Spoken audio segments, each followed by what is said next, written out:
오늘의 법승 사건 파일입니다. 아르바이트를 하던 대학생이 보이스피싱 공범으로 몰렸습니다. 피해자 10여 명, 피해 금액 수억 원. 사회 초년생의 운명은 어떻게 됐을까요?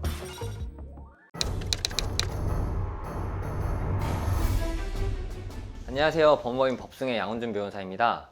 오늘은 보이스피싱 공범으로 몰리게 된 대학생 이야기를 하나 들려드릴까 하는데요. 의뢰인분은 이제 막 20살이 됐던 대학생으로 방학 기간에 아르바이트를 하기 위해서 알바천국이라는 곳에 자신의 이력서를 올려두었었습니다. 이 회사가 실제로 존재하는지 홈페이지 등을 접속해 보기도 하고 카카오톡 친구 추가가 되면서 정상적인 회사의 정상적인 직원 또는 아르바이트생이라고 생각을 하고 이 사건에 가담하게 되었습니다. 의뢰인은 한 달여의 기간 동안 10차례가 넘는 현금을 수고했고 그 과정에서 피해금만 3억 원 정도에 육박을 했습니다. 굉장히 체계화된 대화방에서 실장, 대리 또는 사원 등의 직급을 써가면서 일을 하고 있었기 때문에 의심이나 그런 걸 할 여지가 전혀 없었습니다. 그렇게 일을 하고 있던 어느 날 뜬금없이 경찰서에서 전화를 받고 보이스피싱 사기 범죄의 공범으로 연루가 됐으니 경찰서에 출석을 하라는 연락을 받고 뭔가 일이 잘못됐구나를 깨닫고 조사를 받게 됐습니다.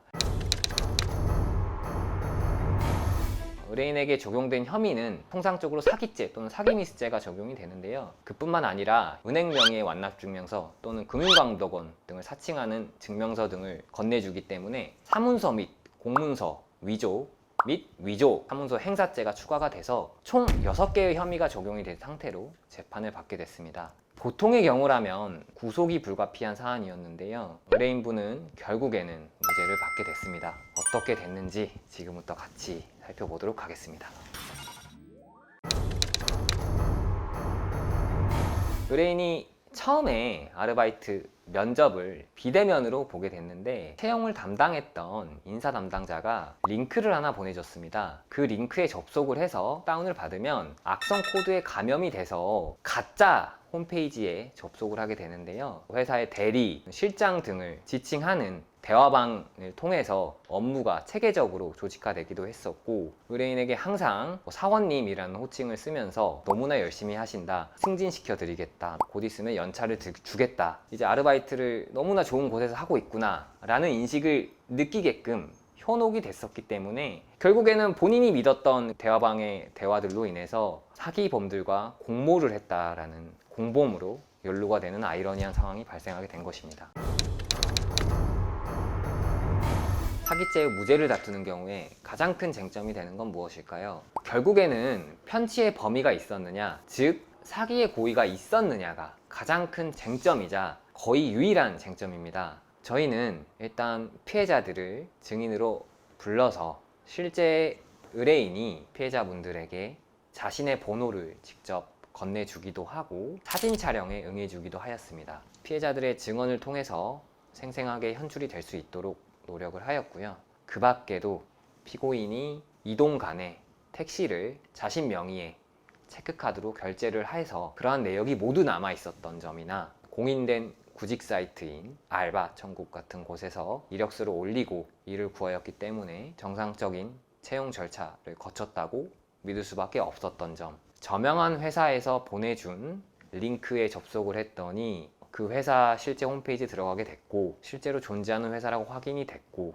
종합적으로 재판부에 호소를 하였고요. 또한 의뢰인은 이제 막 만 20살 밖에 되지 않은 굉장히 어린 청년이었습니다. 불법적인 일을 알았으면 그렇게 자신 있게 사진 촬영에 응했다던가 보이스피싱 지시책들과 나눴던 대화 내역들을 당당하게 공개할 수 있었는가 라는 점에 대해서 재판부에 다시 한번 검토를 해주실 것을 요청을 드렸었습니다. 가담 기간이 너무나 길고 피해자들도 많고 피해 액수도 너무나 컸기 때문에 선고일이 한 차례 연기될 만큼 재판부에서도 굉장히 고민을 많이 해주었습니다. 그 결과 의뢰인은 다행히 무죄가 선고가 됐습니다.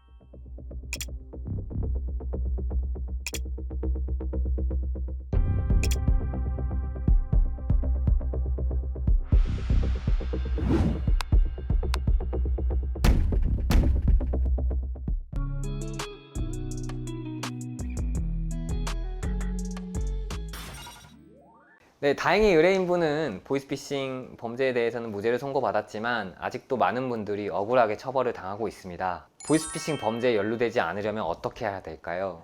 일반적으로 저희가 생각을 했을 때 하는 일에 비해 보수가 너무나 과다하다거나 외근직인이 방문하지 않으셔도 된다라거나 뭐 이런 점들만 주의를 해도 크게 걱정하실 거는 없지만, 그럼에도 사실 보이스피싱 범죄는 정말 아직까지도 나날이 그 방법이나 수법이 너무 다변화되고 전문화돼서 저희가 예측을 할 수 없는 게 사실입니다. 그래서 안타까운 일들도 많이 발생을 하고 있습니다. 그럼에도 혹시라도 실수로라도 한두 번 가담을 하게 되셨더라도 너무 당황하지 마시고 그때라도 바로 경찰서에 가서 신고를 빨리 하시는 게 사건이 커지기 전에 막을 수 있는 방법이라고 생각이 됩니다. 많은 그 보이스피싱 현금 수거책 분들이 일을 하시게 되면서 순간순간 이상하다는 느낌을 많이 받기도 합니다. 나보다 상급자 또는 권위자가 괜찮으니까 믿고 하세요 라고 말을 하면 의심 없이 또다시 일을 하게 되죠. 현금 수거책에 연루됐던 많은 분들이 사회적으로 어렵고 취업이 잘 안 되거나 생계를 위해서거나 용돈을 벌기 위해서 시작하는 경우가 많습니다. 정말 주의를 기울이지 못했다는 과실이 있는 것은 변론으로 하더라도 적어도 보이스피싱 현금 수거책 같은 경우에는 조금 더 다각적인 검토가 필요할 것으로 예상이 되고, 조심스럽지만 형사 정책적인 관점에서도 그러한 친구들을 위해서 조금은 법 규정이 좀 새롭게 신설이 돼야 되는 게 아닌가 하는 생각도 해봅니다. 네, 법승TV 오늘은 여기까지입니다. 구독과 좋아요 눌러주시고 더 궁금한 게 있으면 댓글로 남겨주시기 바랍니다. 지금까지 법승TV 서울사무소의 양원준 변호사였습니다.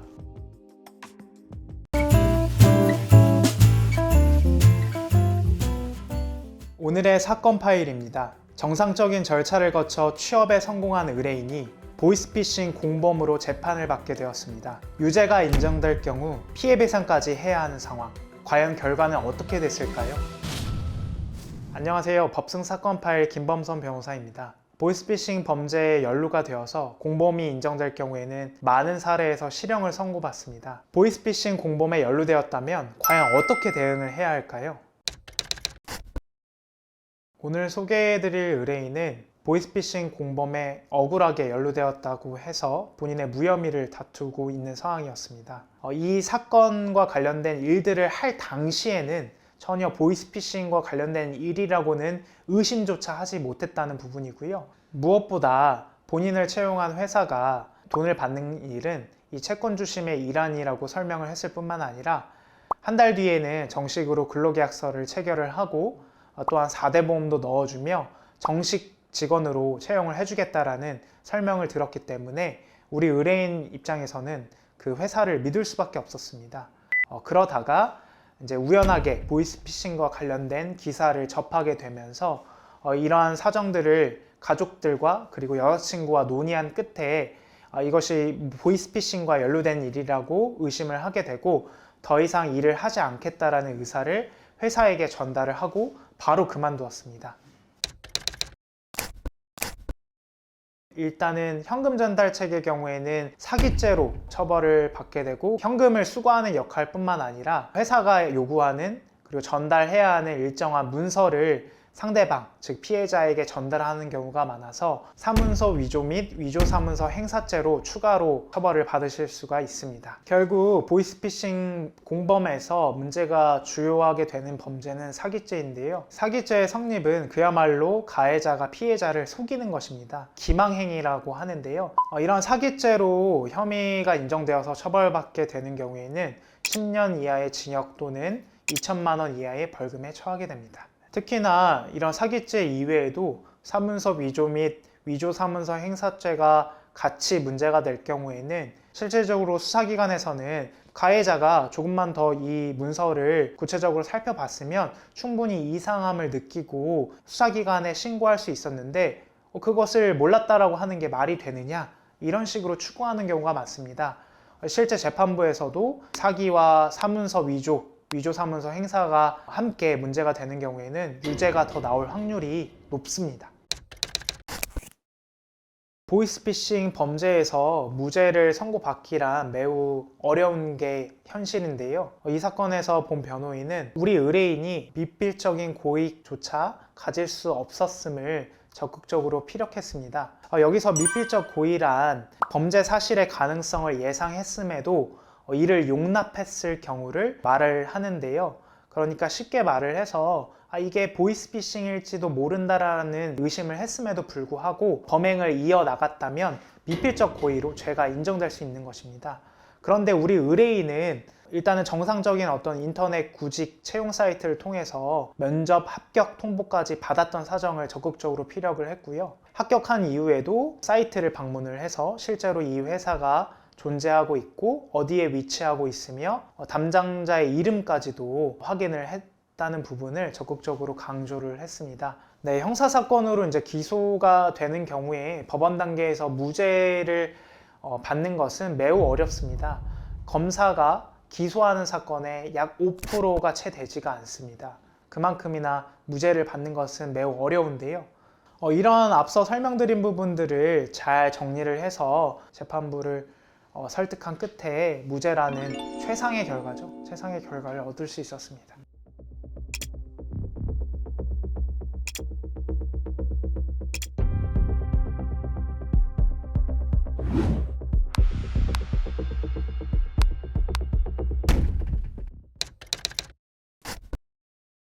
최근에 보이스피싱 범죄는 나날이 지능화되고 복잡화되고 있습니다. 어떤 해킹할 수 있는 앱을 다운받게 해서 경찰이나 검찰 아니면 금융감독원 아니면 은행 직원처럼 변조를 하고 위조를 하는 경우가 많은데요. 일단 의심부터 하시는 것이 좋고요.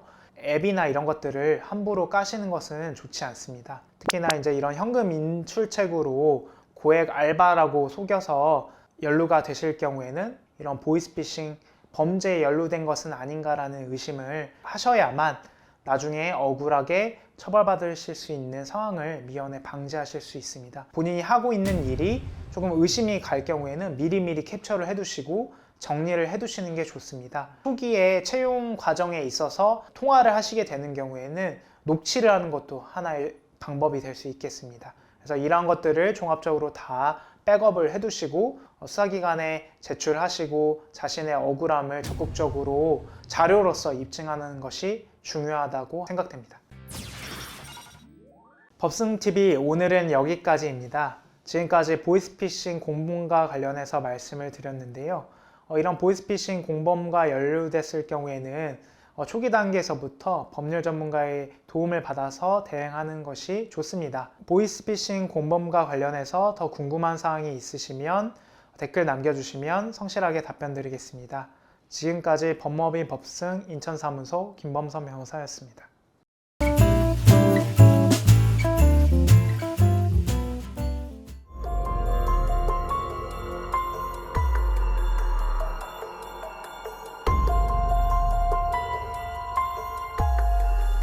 이 사건은 무서운 게 본인이 어떤 잘못을 했는지도 모르는 상태에서 가해자가 되는 겁니다.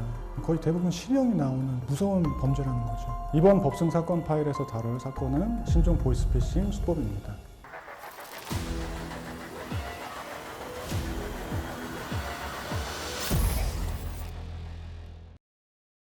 처음에는 이제 어머님이 오셨어요. 아들이 갑자기 이제 공항에서 체포가 됐다고 하니까 너무 놀라셔가지고 다음날 아침에 이제 오신 거예요. 스스로는 이제 사건에 대해서는 거의 잘 모르시고 제가 이제 유치장에 접견을 가가지고 사건 파악을 하고 그때부터 대응을 하게 된 겁니다. 이분은 중국 분이세요. 국적은 중국 사람이고 한국계 중국인인 거죠. 한국에 이제 놀러를 오려고 했는데 그 지인이 한국 돈을 환전을 해주겠다. 환전 수수료 없이 환전을 해주겠다. 한국에 들어와서 한국 돈을 받았는데 그 돈이 보이스피싱 피해금이었던 거죠. 제일 수괴가 되는 사람이 있겠고 콜센터 직접적으로 1차적으로는 피해자와 전화로 접선을 해가지고 속이는 사람들이고 속은 피해자로부터 현금을 받는 사람들. 근데 이 사람들이 이제 수금책이 되고 2차로는 전달책이 되고 이 경우는 지금 전달책이라고 보시면 돼요.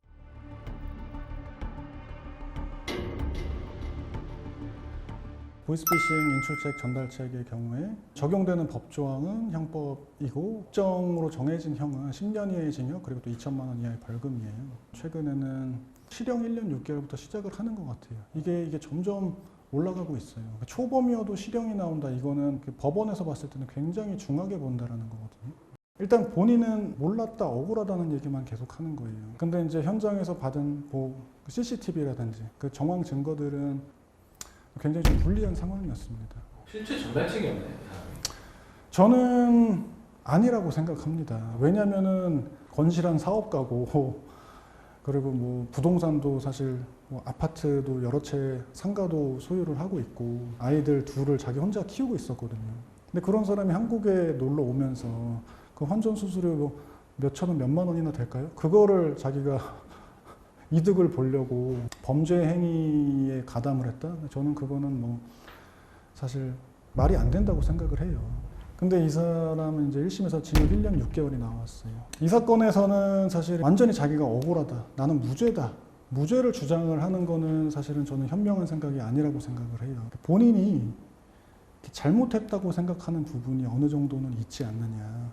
예를 들어서 이제 그 환전하는 것 자체가 불법 환전이라는 것도 본인은 알고 있었기 때문에 미필적 고의를 차라리 우리가 인정을 해버리고 근데 확정적 인식은 없었다. 이게 보이스피싱 피해금이라는 건 확정적 인식은 없었다라는 거를 강조를 해가지고 최대한 우리가 억울한 부분을 양형해서 반영될 수 있도록 하자. 결국에는 집행유예를 받을 수 있었습니다.